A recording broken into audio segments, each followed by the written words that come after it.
now Chapter 14, The Material World as the Great Forest of Enjoyment.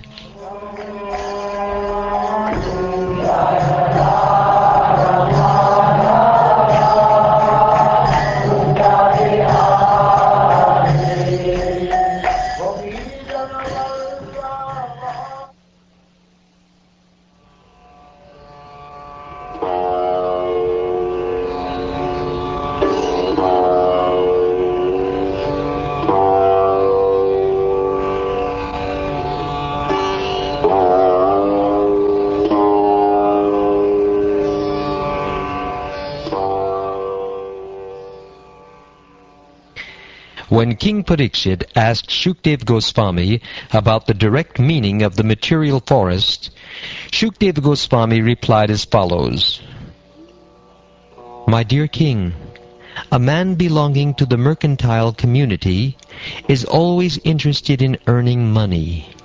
Sometimes he enters the forest to acquire some cheap commodities like wood and earth and sell them in the city at good prices.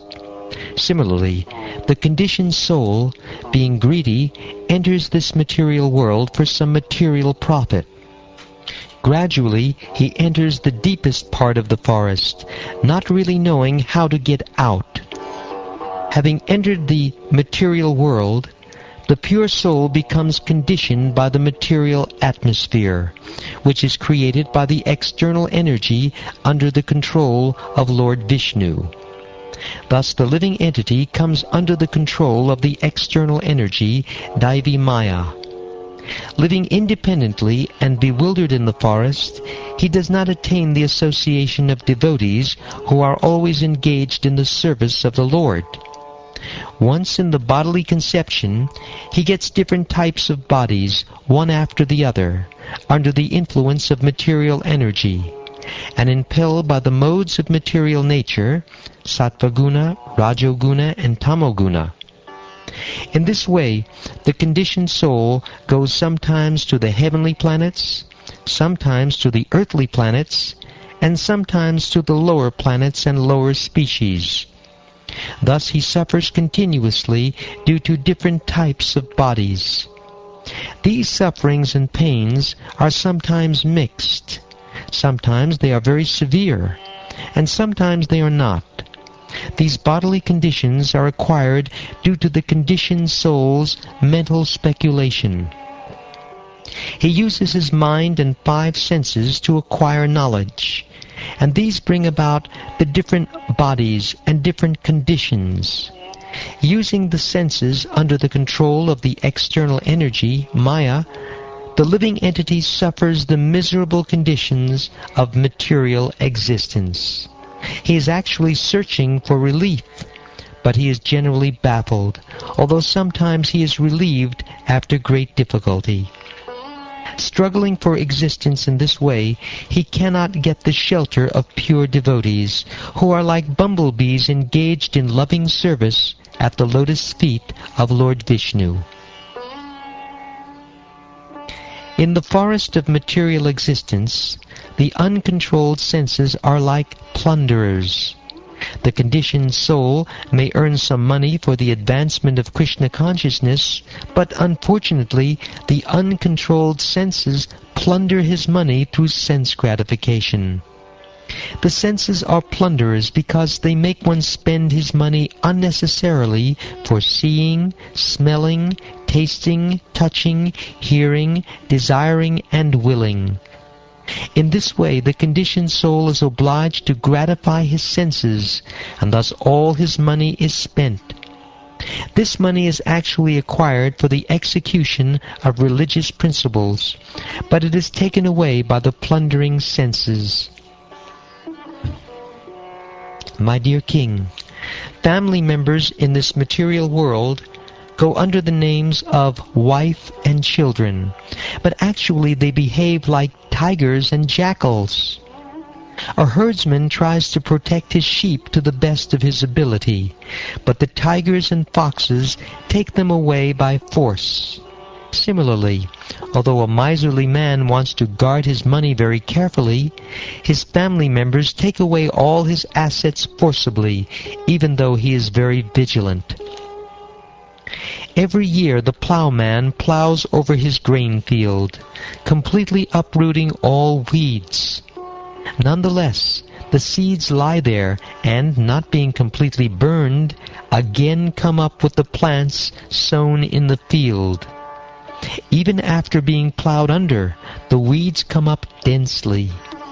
Similarly, the grihastha ashram, or family life, is a field of fruitive activity. Unless the desire to enjoy family life is completely burned out, it grows up again and again. Even though camphor may be removed from a pot, the pot nonetheless retains the aroma of the camphor. As long as the seeds of desire are not destroyed, fruitive activities are not destroyed.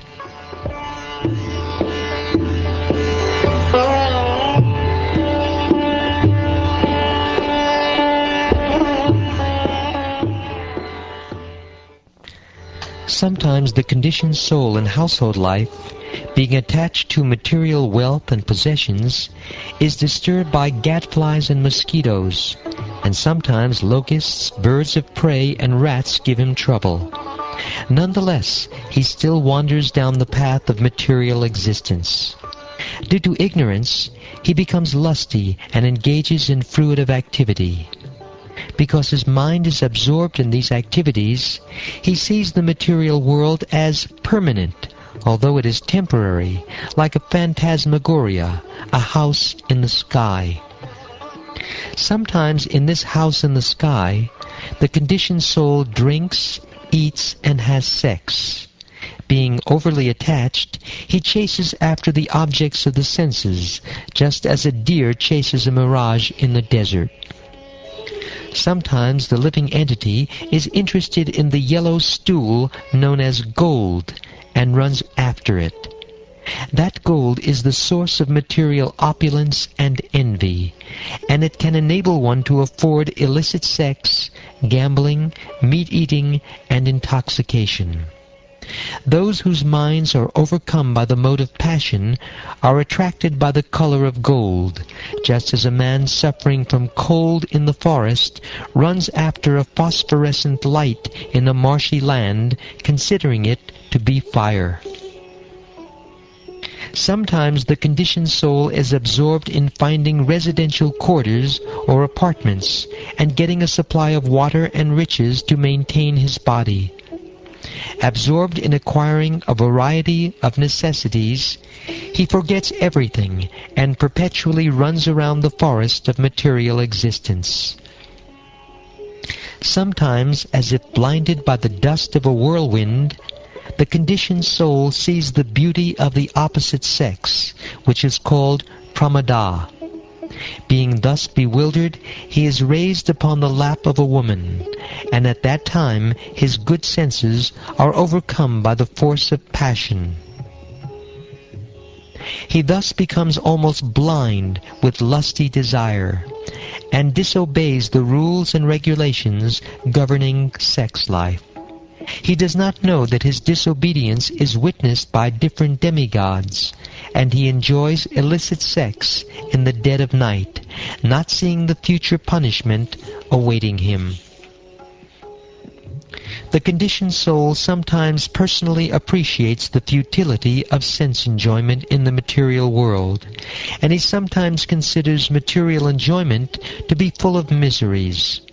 However, due to his strong bodily conception, his memory is destroyed, and again he runs after material enjoyment, just as an animal runs after a mirage in the desert.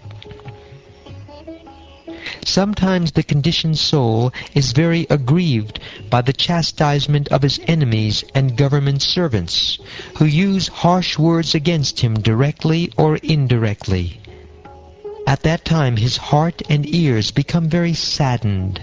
Such chastisement may be compared to the sounds of owls and crickets.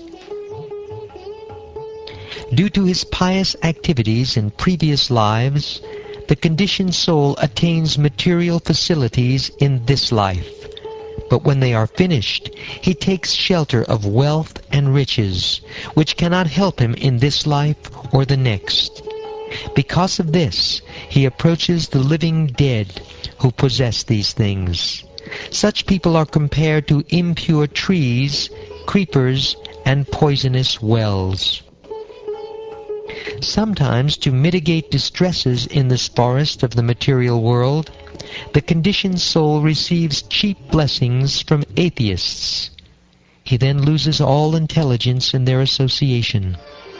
This is exactly like jumping in a shallow river. As a result, one simply breaks his head. He is not able to mitigate his sufferings from the heat, and in both ways he suffers. The misguided conditioned soul also approaches so-called sadhus and swamis who preach against the principles of the Vedas. He does not receive benefit from them, either in the present or in the future.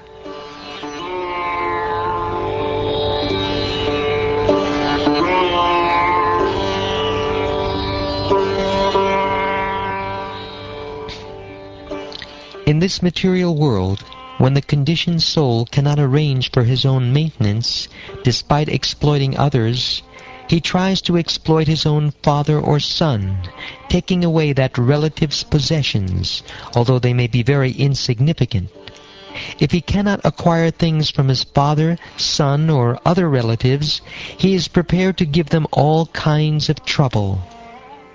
In this world, family life is exactly like a blazing fire in the forest. There is not the least happiness, and gradually one becomes more and more implicated in unhappiness. In household life, there is nothing favorable for perpetual happiness. Being implicated in home life, the conditioned soul is burned by the fire of lamentation. Sometimes he condemns himself as being very unfortunate, and sometimes he claims that he suffers because he performed no pious activities in his previous life. Government men are always like carnivorous demons called rakshasas or man-eaters. Sometimes these government men turn against the conditioned soul and take away all his accumulated wealth. Being bereft of his life's reserved wealth, the conditioned soul loses all enthusiasm. Indeed, it is as though he loses his life. Sometimes the conditioned soul imagines that his father or grandfather has again come in the form of his son or grandson. In this way he feels the happiness one sometimes feels in a dream, and the conditioned soul sometimes takes pleasure in such mental concoctions.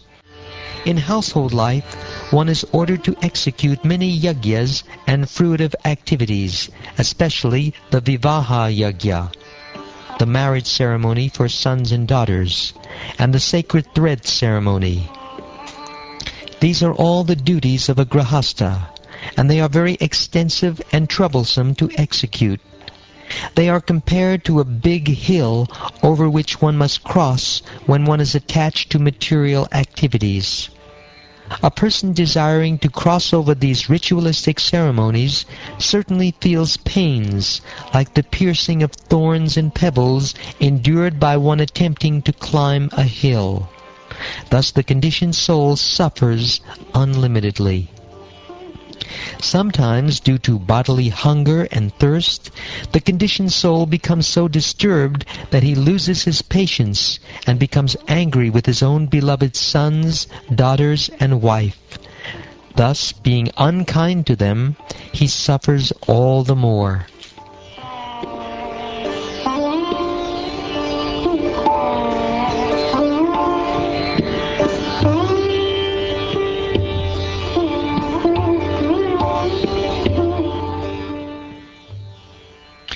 My dear King, sleep is exactly like a python. Those who wander in the forest of material life are always devoured by the python of sleep. Being bitten by this python, they always remain in the darkness of ignorance. They are like dead bodies thrown in a distant forest. Thus, the conditioned souls cannot understand what is going on in life. In the forest of the material world, the conditioned soul is sometimes bitten by envious enemies, which are compared to serpents and other creatures. Through the tricks of the enemy, the conditioned soul falls from his prestigious position. Being anxious, he cannot even sleep properly. He thus becomes more and more unhappy, and he gradually loses his intelligence and consciousness. In that state, he becomes almost perpetually like a blind man who has fallen into a dark well of ignorance. The conditioned soul is sometimes attracted to the little happiness derived from sense gratification. Thus he has illicit sex or steals another's property. At such a time, he may be arrested by the government or chastised by the woman's husband or protector. Thus, simply for a little material satisfaction, he falls into a hellish condition and is put into jail for rape, kidnapping, theft, and so forth. Learned scholars and transcendentalists therefore condemn the materialistic path of fruitive activity, because it is the original source and breeding ground of material miseries, both in this life and in the next. Stealing and cheating another person out of his money, the conditioned soul somehow or other keeps it in his possession and escapes punishment. Then another man, named Devadatta, cheats him and takes the money away. Similarly, another man, named Vishnumitra, steals the money from Devadatta and takes it away.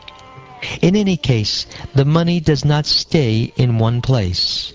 It passes from one hand to another. Ultimately, no one can enjoy the money, and it remains the property of the Supreme Personality of Godhead.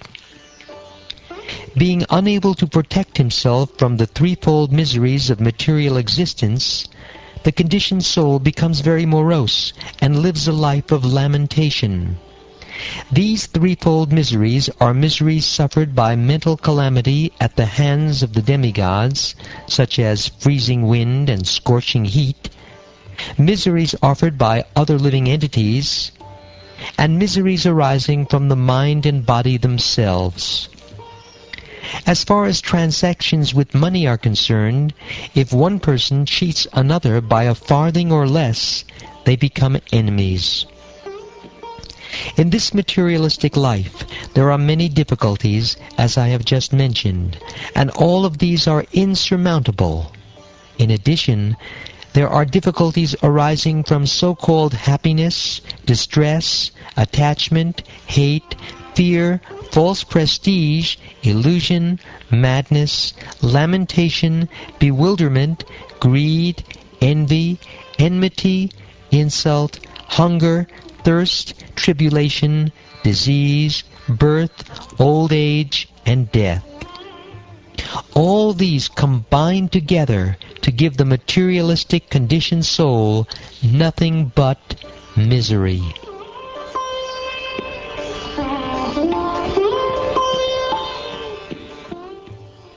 Sometimes the conditioned soul is attracted by illusion personified, his wife or girlfriend, and becomes eager to be embraced by a woman.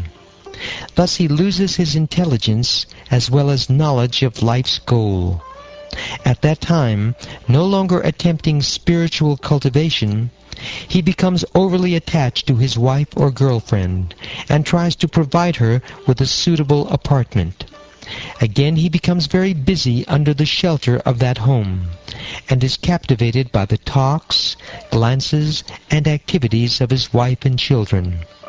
In this way he loses his Krishna consciousness and throws himself in the dense darkness of material existence.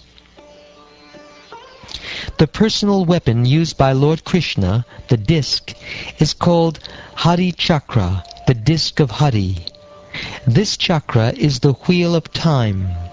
It expands from the beginning of the atoms up to the time of Brahma's death, and it controls all activities. It is always revolving and spending the lives of the living entities, from Lord Brahma down to an insignificant blade of grass. Thus one changes from infancy to childhood, to youth and maturity, and thus one approaches the end of life. It is impossible to check this wheel of time. This wheel is very exacting because it is the personal weapon of the Supreme Personality of Godhead. Sometimes the conditioned soul, fearing the approach of death, wants to worship someone who can save him from imminent danger. Yet he does not care for the Supreme Personality of Godhead, whose weapon is the indefatigable time factor. The conditioned soul instead takes shelter of a man-made god described in unauthorized scriptures. Such gods are like buzzards, vultures, herons, and crows. Vedic scriptures do not refer to them. Imminent death is like the attack of a lion, and neither vultures, buzzards, crows, nor herons can save one from such an attack. One who takes shelter of unauthorized, man-made gods cannot be saved from the clutches of death. The pseudo-swamis, yogis, and incarnations who do not believe in the Supreme Personality of Godhead are known as pashandis. They themselves are fallen and cheated because they do not know the real path of spiritual advancement, and whoever goes to them is certainly cheated in his turn. When one is thus cheated, he sometimes takes shelter of the real followers of Vedic principles, such as Brahmins or those in Krishna consciousness, who teach everyone how to worship the Supreme Personality of Godhead according to Vedic rituals. However, being unable to stick to these principles, these rascals again fall down and take shelter among Shudras, who are very expert in making arrangements for sex indulgence. Sex is very prominent among animals like monkeys, and such people who are enlivened by sex may be called descendants of monkeys. In this way, the descendants of the monkeys intermingle with each other, and they are generally known as Shudras. Without hesitating, they live and move freely, not knowing the goal of life. They are captivated simply by seeing the faces of one another, which remind them of sense gratification. They are always engaged in material activities known as gramya karma, and they work hard for material benefit. Thus they forget completely that one day their small lifespans will be finished, and they will be degraded in the evolutionary cycle.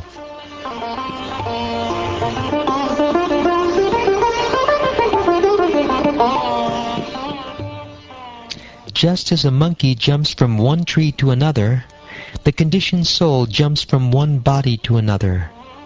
As the monkey is ultimately captured by the hunter, and is unable to get out of captivity, the conditioned soul, being captivated by momentary sex pleasure, becomes attached to different types of bodies and is encaged in family life. Family life affords the conditioned soul a festival of momentary sex pleasure, and thus he is completely unable to get out of the material clutches. In this material world, when the conditioned soul forgets his relationship with the Supreme Personality of Godhead and does not care for Krishna consciousness, he simply engages in different types of mischievous and sinful activities. He is then subjected to the threefold miseries, and out of fear of the elephant of death, he falls into the darkness found in a mountain cave. The conditioned soul suffers many miserable bodily conditions, such as being affected by severe cold and strong winds. He also suffers due to the activities of other living beings and due to natural disturbances. When he is unable to counteract them and has to remain in a miserable condition, he naturally becomes very morose because he wants to enjoy material facilities. Sometimes conditioned souls exchange money, but in due course of time, enmity arises because of cheating. Although there may be a tiny profit, the conditioned souls cease to be friends and become enemies. Sometimes, having no money, the conditioned soul does not get sufficient accommodations. Sometimes he doesn't even have a place to sit, nor does he have the other necessities. In other words, he falls into scarcity, and at that time, when he is unable to secure the necessities by fair means, he decides to seize the property of others unfairly. When he cannot get the things he wants, he simply receives insults from others, and thus becomes very morose. Although people may be enemies, in order to fulfill their desires again and again, they sometimes get married. Unfortunately, these marriages do not last very long, and the people involved are separated again by divorce or other means. The path of this material world is full of material miseries, and various troubles disturb the conditioned souls. Sometimes he loses, and sometimes he gains. In either case, the path is full of danger. Sometimes the conditioned soul is separated from his father by death or other circumstances. Leaving him aside, he gradually becomes attached to others, such as his children. In this way, the conditioned soul is sometimes illusioned and afraid. Sometimes he cries loudly out of fear. Sometimes he is happy, maintaining his family, and sometimes he is overjoyed and sings melodiously. In this way, he becomes entangled and forgets his separation from the Supreme Personality of Godhead since time immemorial. Thus he traverses the dangerous path of material existence, and on this path he is not at all happy. Those who are self-realized simply take shelter of the Supreme Personality of Godhead in order to get out of this dangerous material existence. Without accepting the devotional path, one cannot get out of the clutches of material existence. The conclusion is that no one can be happy in material life. One must take to Krishna consciousness. Saintly persons who are friends to all living entities have a peaceful consciousness. They have controlled their senses and minds, and they easily attain the path of liberation, the path back to Godhead. Being unfortunate and attached to the miserable material conditions, a materialistic person cannot associate with them. There were many great saintly kings who were very expert in performing sacrificial rituals and very competent in conquering other kingdoms. Yet despite their power, they could not attain the loving service of the Supreme Personality of Godhead. This is because those great kings could not even conquer the false consciousness of, I am this body and this is my property. Thus they simply created enmity with rival kings, fought with them, and died, without having discharged life's real mission. When the conditioned soul accepts the shelter of the creeper of fruitive activity, he may be elevated by his pious activities to higher planetary systems, and thus gain liberation from hellish conditions. But unfortunately, he cannot remain there. After reaping the results of his pious activities, he has to return to the lower planetary systems. In this way, he perpetually goes up and comes down.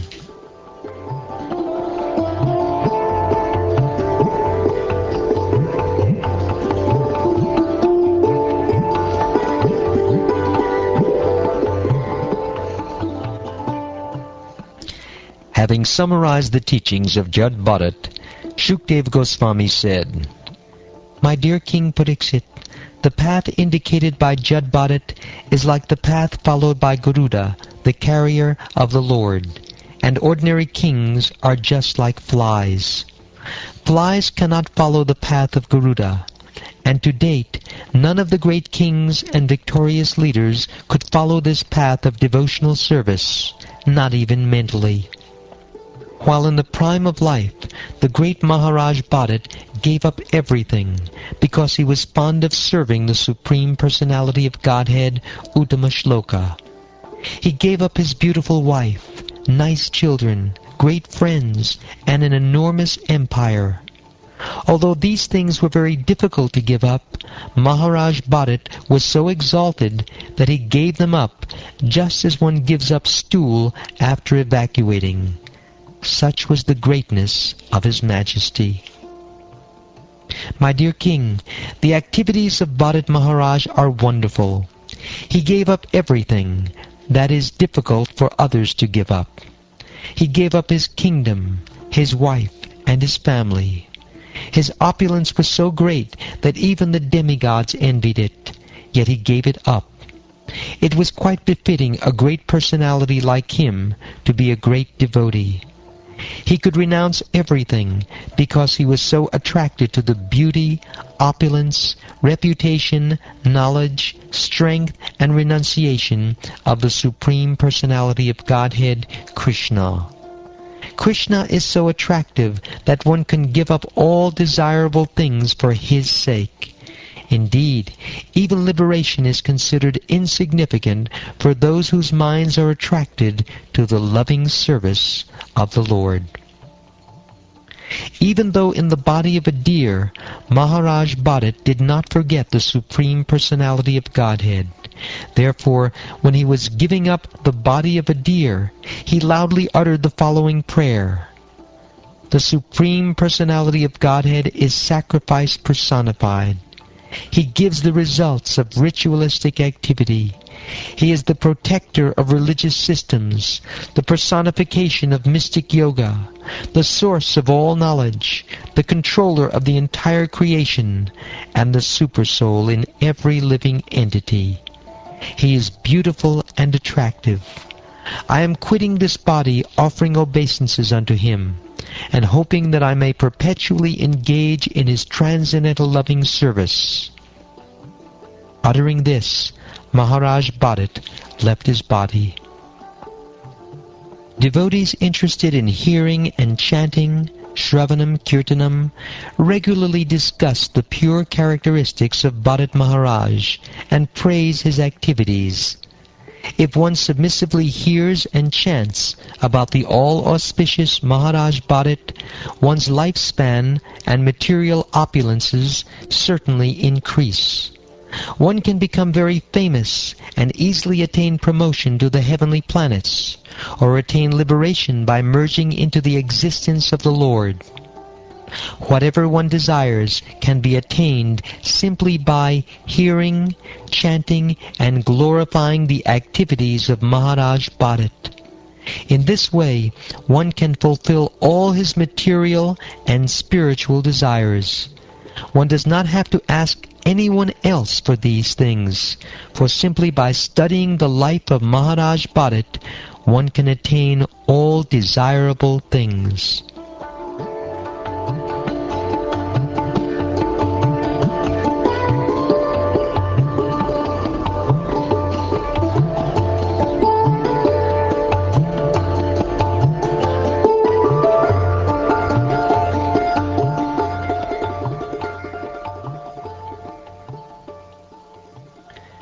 Thus ends the 14th chapter of the 5th canto of the Srimad Bhagavatam, entitled The Material World as the Great Forest of Enjoyment.